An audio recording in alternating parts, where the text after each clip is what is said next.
Igbo ndewo, Igbo rien, Igbo nwon, Igbo zuon, Igbo kwezuon.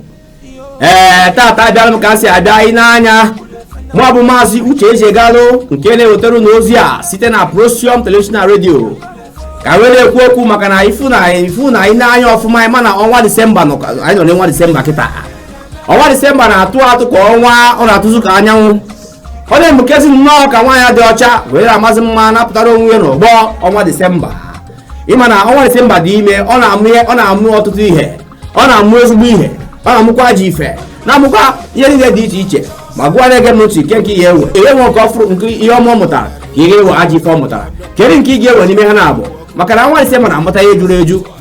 Ị kwesịrị ịma na ọ mgbe a mụrụ onye nwe anyị nke bụ anyị na-efe mbụ Jesu Kristi, ọ mgbe a mụrụ ya ka a na-elote ihe a na 25 Disemba ka ụwa niile ji wee sị na mbọsị a ka eji na-elote ya. Mere nwa bụ nwoke Chukwu nyegoro ndụ ka ị wee fụọ ọnwa Disemba, ị ga-agba mbọ ka iwepụ aka enwere ofe tupu ome gịnị ọwa aka mmadụ.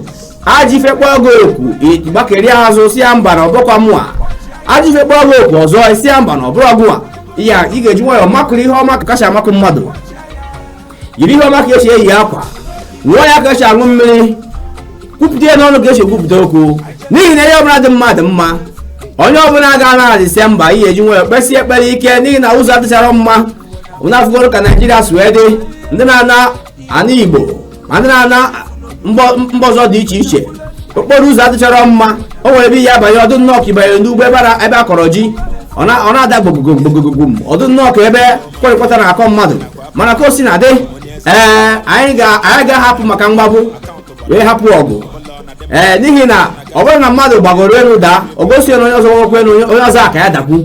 Biko gbaanụ mbọ kunu wee ke nkwụcha, maka na nkwụcha ebere gịnị nkwụcha bụrụ ụjọ. Disemba ga-adị mma.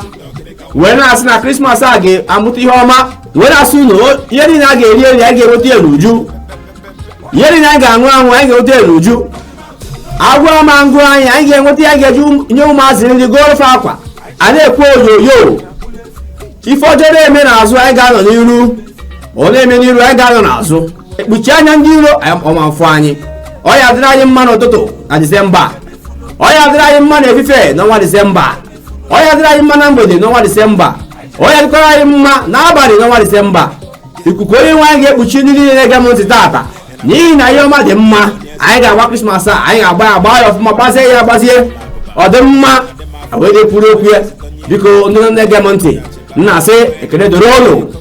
Ị chọrọ ịnụ maka anyị ọzọ, onwe nnọọ ihe ị nwere ị na-eme, onwere ahịa ị na-azụ ma ọ bụla ọkụ ị nwere, ma ọ bụ ebe a na-ezu ike, ụlọ ebe a na-ezu ike nke a na-akpọ họteelụ ị nwere. Ị chọrọ ka ndị Igbo mara ma ndị ọzọ mara ebe ị nọ. Ihe ọbụla ị na-eme, ụlọ ụka ka ị nwere, ụlọ akwụkwọ, nke ọbụla ị nwere, ị chọrọ ka ị mara, ịgbata na Procyon television na redio. Ịkpọ anyị n'igwe ntị na 08122807671 ma ịkpọkwa anyị na 08094646206 ma ịkpọkwa anyị na webụsaịtị. Ihe nwetakwa anyị na webụsaịtị anyị nke bụ www.procyonrtv. otu a ka ọ si dị. Onye nụ nke a ya gba mbọ ka ọ ribie ya, n'ihi na ihe mere mma ya dị mma. Ndewonu. Aka bụ Maazị Uchenna Ezegalụ. Ekele dịrị unu.